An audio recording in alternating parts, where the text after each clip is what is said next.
कविताको शीर्षक छ गरौँ सुकर्म साधना।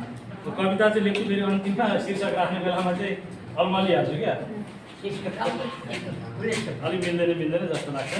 गरौँ सुकर्म साधना। कविता सुरु हुन्छ। विदेशमा छ देशको अथाह शक्ति साधना, विदेशमा छ देशको अथाह शक्ति साधना, बगाउँदैछ स्वेद त्यो विदेशमै विडम्बना। म देख्छु देश रित्तिँदा दुरुस्त अस्ति पञ्जरा, म देख्छु देश रित्तिँदा दुरुस्त अस्ति पञ्जरा, समस्त उर्वरा धरा काठै परा छ बन्जरा। विकासको छ चाहना परन्तु ज्ञानहीन छौँ, हजार स्वप्न देख्दछौँ परन्तु कर्महीन छौँ। शिला कुँदेर देवता बनिन्छ एक पत्थर, कला भरेर काठकै बनिन्छ भव्य मन्दिर। हिमाल बोल्छ हर्षले पहाड फुल्छ गर्वले, मधेस झुल्छ धानले सुकर्म साधना भए। उठौँ जुटौँ युवाहरू विकासमा निरन्तर, गरी अठोट भीष्म झैँ लिएर जोश जागर।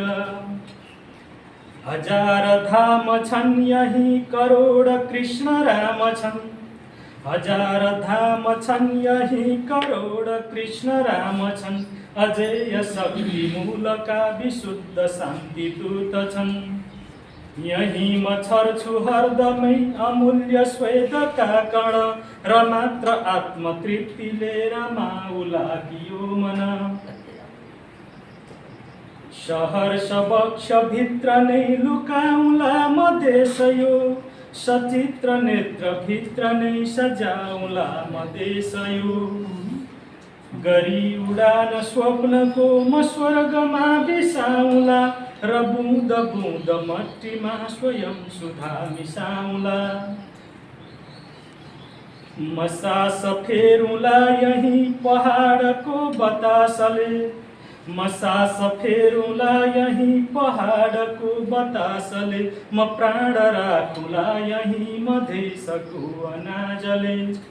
म देह त्यागुला यही जहाँ छ शम्भुको घर, म स्वर्ग भेटुला कहाँ स्वदेश तुल्य सुन्दर। छ भित्र भित्र वेदना बहन्छ भावना पनि, जुरुर जुरुमुराउँदै म गर्छु कल्पना पनि।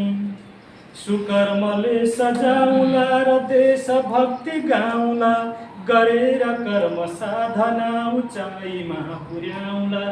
अन्तिम श्लोक।